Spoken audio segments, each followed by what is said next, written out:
વિદ્યાર્થી મિત્રો નમસ્તે, મળ્યા છીએ પાઠ નંબર 6 અને એમાંય આપણે શરૂ કર્યું હતું અજંતાની ગુફા વિશે. આના પહેલાના ભાગમાં આપણે ભણી ગયા છીએ.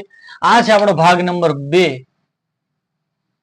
બરોબર છે. અને પાઠ છે ભારતનો સાંસ્કૃતિક વારસાના સ્થળો, જેની અંદર આજે આપણે શરૂ કરવા જઈ રહ્યા છીએ ઇલોરાની ગુફાઓ. હવે તમારે મને કમેન્ટ કરીને એટલું કહેવાનું છે, જો તમે પેલો ભાગ જોયો છે તમને ખબર હશે કે અજંતાની ગુફા ક્યાં છે, બરોબર છે. એ તમારે ખાલી કમેન્ટ મને કરીને કહેવાનું છે, બરોબર છે. આપણે અત્યારે વાત કરીએ ઇલોરાની ગુફાઓ ક્યાંય છે. ઇલોરાની ગુફા બની ભાઈ ઈસવીસન 600 થી 1000 કાળની અંદર જે છે ઇલોરાની ગુફાઓનું જે છે શું કરવામાં આવ્યું છે, નિર્માણ કરવામાં આવ્યું છે. વાત કરું ક્યાં આવી છે તો મહારાષ્ટ્ર રાજ્યના ઔરંગાબાદ જિલ્લો જે છે એની પાસે ઇલોરાની ગુફાઓ આવેલી છે. કઈ જગ્યાએ આવેલી છે?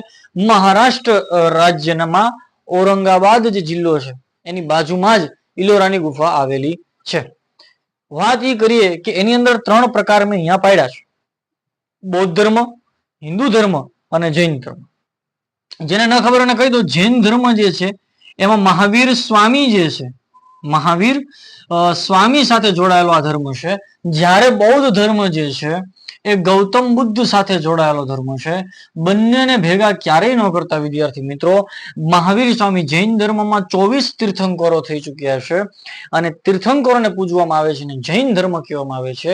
આ જે જૈન ધર્મ ભાવનગર જિલ્લાના જે પાલીતાણાના ડુંગર ઉપર આપણને જે જોવા મળે છે મંદિરો, એ જૈન ધર્મના છે, ન કે બૌદ્ધ ધર્મના છે, બરોબર છે. ચાઇનાની અંદર જે ધર્મ પ્રચલિત થયેલો છે એ બૌદ્ધ ધર્મ છે. કેવો ધર્મ છે? બૌદ્ધ ધર્મ. કન્ફ્યુઝ ન થતા, બરોબર છે. શાંતિથી સમજજો, સમજ્યા વગર પાકું ન કરતા. બૌદ્ધ ધર્મ કોને કહેવાય અને જૈન ધર્મ કોને કહેવાય, આ બંને ધર્મ અલગ અલગ છે, બરોબર છે. મહાવીર સ્વામીનો 24 તીર્થંકરો વાળો એ જૈન ધર્મ છે.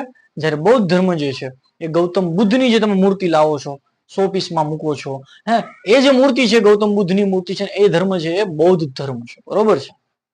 વાત કરું મિત્રો તો કે બૌદ્ધ ધર્મને લગતી જે ગુફાઓ છે કઈ છે તો કે 1 નંબર થી 12 નંબર બૌદ્ધ ધર્મની ગુફાઓ છે. આમાં હિન્દુ ધર્મની વાત કરીએ તો કે ભાઈ 13 થી શરૂ કરીને 29 સુધીની જે ગુફાઓ છે કઈ છે? હિન્દુ ધર્મની છે. હિન્દુ ધર્મ કયો ધર્મ છે તો કે જેમાં 10 અવતારોની વાત આવે છે. કેટલા અવતારોની? 10 અવતારોની. જે ભગવાનના અલગ અલગ 10 અવતારો થયા, કૃષ્ણ ભગવાન, રામા અવતાર, બરોબર છે, નરસિંહ અવતાર, આવા જે 10 અવતારો થયા, બરોબર છે, એની જે ધર્મમાં ચર્ચા કરવામાં આવે છે એને આપણે હિન્દુ ધર્મ તરીકે ઓળખીએ છીએ, બરોબર છે. એ હિન્દુ ધર્મની લગતી ગુફાઓ કેટલી છે? 13 થી શરૂ કરી અને 29 સુધીની જે ગુફાઓ છે એ હિન્દુ ધર્મને લગતી ગુફાઓ છે ભાઈ. જૈન ધર્મને લગતી ગુફાઓ કેટલી છે તો બહુ સમજવા જેવું છે. 30 થી શરૂ કરીને કેટલી છે? 34 નંબર સુધીની ગુફાઓ જૈન ધર્મની છે. હવે સાહેબ આ કેમ આવી તો અલગ અલગ ભાગ છે સમજો. હિન્દુ ધર્મની અંદર આપણે શું કરીએ છીએ તો કે ભાઈ આપણે દીવા કરીએ, અખંડ દીવો રાખીએ, હે. બૌદ્ધ ધર્મની અંદર જે છે મીણબત્તીનું ચલણ છે. જૈન ધર્મની અંદર જે છે એનો આખો એક અલગ જ ટ્રેડિશન હોય છે, પ્રાર્થનાનું ટ્રેડિશન હોય છે. તો આ અલગ અલગ જે ટ્રેડિશન છે એને અનુરૂપ જે છે એ બૌદ્ધ ધર્મની ગુફાઓની ડિઝાઇન કરેલી છે, બરોબર છે. તો કે ભાઈ હિન્દુ ધર્મની ગુફા 13 થી 29 છે તો ત્યાં હિન્દુ લોકો જાય અને પોતાનું જે પણ કાંઈ મંત્ર તંત્ર ઉચ્ચારણ છે તે ત્યાં જઈને કરે. બૌદ્ધ ધર્મની જે ગુફા છે એમાં 1 થી 12 નંબરની ગુફાઓ, તો ત્યાં બૌદ્ધ ધર્મના લોકો જાય, એનું પણ જે પણ કાંઈ શાસ્ત્રો જે પણ કાંઈ આવતું એ પ્રમાણે જે છે તે લોકો ત્યાં જઈને કરે. જૈન ધર્મની અંદર પણ સેમ ટુ સેમ એ લોકોના ધર્મની અંદર જે પણ બાબતો હોય એ બાબતોને જે છે એ 30 થી અને 34 નંબરની ગુફાઓની અંદર જે છે એને ત્યાં જઈને મેડિટેશન છે, ધ્યાન છે, આ તે જે તે બધી વસ્તુ કરવામાં આવતી.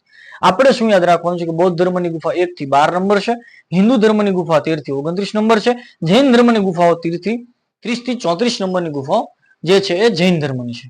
ચાલો સાહેબ, એ અમને સમજાઈ ગયું. ઇલોરાની ગુફા ક્યાં આવી છે, હિન્દુ ધર્મની કેટલી છે, બૌદ્ધ ધર્મની કેટલી છે, જૈન ધર્મની કેટલી ગુફાઓ છે. આગળ વાત કરીએ તો આ જે ગુફાઓ છે એમાં જે હિન્દુ ધર્મને લગતી જે ગુફાઓ છે એ રાષ્ટ્રકૂટ રાજાઓના સમયમાં નિર્માણ પામી. રાષ્ટ્રકૂટ રાજાનું ભણવું હોય તો તમારે ધોરણ 7 મારું ભણવું પડે, જેના વિડીયો આપણે ટૂંક સમયમાં આવી જશે યુટ્યુબ ચેનલમાં, બરોબર છે, ધોરણ 7 ના વિડીયો પણ. તો એમાં રાષ્ટ્રકૂટ રાજાઓનો ઉલ્લેખ છે, એમાં ડીપલી રાષ્ટ્રકૂટ રાજાઓને આપ્યું છે. મને એટલી ખબર પડે, કોઈ કોમ્પિટિટિવ એક્ઝામની કોઈ પણ તૈયારી કરતો હોય ને વિદ્યાર્થી, હું એને એટલું જ સલાહ આપું છું કે 6 થી 10 ની છે ને ભાઈ કાંઈ ન કરો, સામાજિક વિજ્ઞાન જે છે ને એને ખાલી પરફેક્ટ કરી નાખો. 1 ટુ ડીટો વાંચી નાખો. એમ નહીં 20 મિનિટમાં આખો પાઠ પૂરો કરી દો, એમ ન થાય. હું તમને એમ પ્રશ્ન પૂછું કે ઇલોરાની ગુફા ક્યાં આવેલી છે તમને ખબર છે, પણ હું તમને એમ પૂછું બૌદ્ધ ધર્મની ગુફામાં કેટલાથી કેટલા નંબરની છે, તો આવા ડિટેલિંગમાં એક એક શબ્દની જે ડિટેલિંગ છે ને જીસીઆરટી ની અંદર આપેલી છે અને પરફેક્ટ છે, બરોબર છે. એ કોઈ પણ કોમ્પિટિટિવ એક્ઝામ પાસ કરવા માટે ઇનફ છે, બરોબર છે. ધોરણ 10 માં વિદ્યાર્થીઓ તો બધું જ યાદ રાખવાનું છે આપણે, બરોબર છે. ચાલો, તો રાષ્ટ્રકૂટ રાજાઓના સમયમાં હિન્દુ ધર્મની જે ગુફાઓ છે એનું નિર્માણ થયું છે. વાત મિત્રો એ કરીએ કે 16 નંબરની જે ગુફા છે, આ ગુફાની અંદર એક કૈલાસ મંદિર આવેલું છે.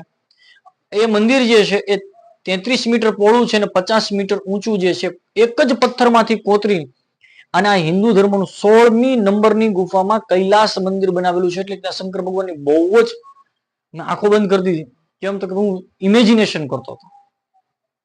એ ગુફા 16 નંબરની ગુફા હશે, એમાં કૈલાસ મંદિર હશે, 33 મીટર પહોળું હશે, 50 મીટર લાંબુ હશે, બરોબર છે. રાષ્ટ્રકૂટ રાજાઓના સમયમાં બનાવ્યું. આ ઇમેજિનેશન છે. તમે જો ઇમેજિનેશન કરતા શીખી જશો તો તમારી યાદશક્તિમાં બહુ વધારો થશે. હું અમુક વચ્ચે એટલા માટે કહેતો રહું છું કે તમને છે ને યાદ રાખજો વિદ્યાર્થી મિત્રો. લાલા એન્ડ લાલિયા, બરોબર છે. 40 મીટર લાંબુ છે, 33 મીટર પહોળું કૈલાસ મંદિર એક જ પથ્થરમાંથી બનાવેલું હતું. અને કઈ ગુફા નંબરમાં આવેલું છે? તો ગુફા નંબર 16 ની અંદર આવેલું છે. હિન્દુ ધર્મની ગુફાઓ કોણે બનાવેલી છે? રાષ્ટ્રકૂટ રાજાઓના સમયમાં નિર્માણ કરવામાં એને આવ્યું છે. સાહેબ ઇલોરાની ગુફામાં આટલું જ છે? તો કે હા આટલું જ છે. ઇલોરાની ગુફા તમને પૂછાય તો એમાં તમારે આટલું જ લખવાનું છે, ક્યાં આવેલી છે, બૌદ્ધ ધર્મની કેટલી છે, જૈન ધર્મની કેટલી ગુફા છે, હિન્દુ ધર્મની કેટલી ગુફા છે, કૈલાસ મંદિર વિશે આટલું લખશો એટલે ઇલોરાની ગુફા વિશેનો પ્રશ્ન તમારા માટે સાવ સરળ બની જશે. શરત એટલી છે કે તમારે મારી સાથે લખતું જવું પડે, તમારે મારી સાથે સમજતું જવું પડે, તો તમને સમજાય. ને પાછું કમેન્ટ કરતું જવું પડે, બરોબર છે. તમે વિડીયો જોઈ લ્યો છો, કમેન્ટ નથી કરતા. તમે 1 મિનિટનો વિડીયો જો, 8 મિનિટનો વિડીયો મૂક્યો, તમે 1-2 મિનિટ જો પછી તમને હવામાં કંટાળો, એમ ન હોય. તમે લખતો તમારે ભણવું હોય ને જે વિદ્યાર્થીને ગમે નથી ભણશે, બરોબર છે. તો આ વાત હતી ઇલોરાની ગુફા વિશે. મળીએ આપણે નેક્સ્ટ એલિફન્ટાની ગુફા વિશે. ત્યાં સુધી ચેનલને લાઈક કરો, સબસ્ક્રાઇબ કરો અને શેર.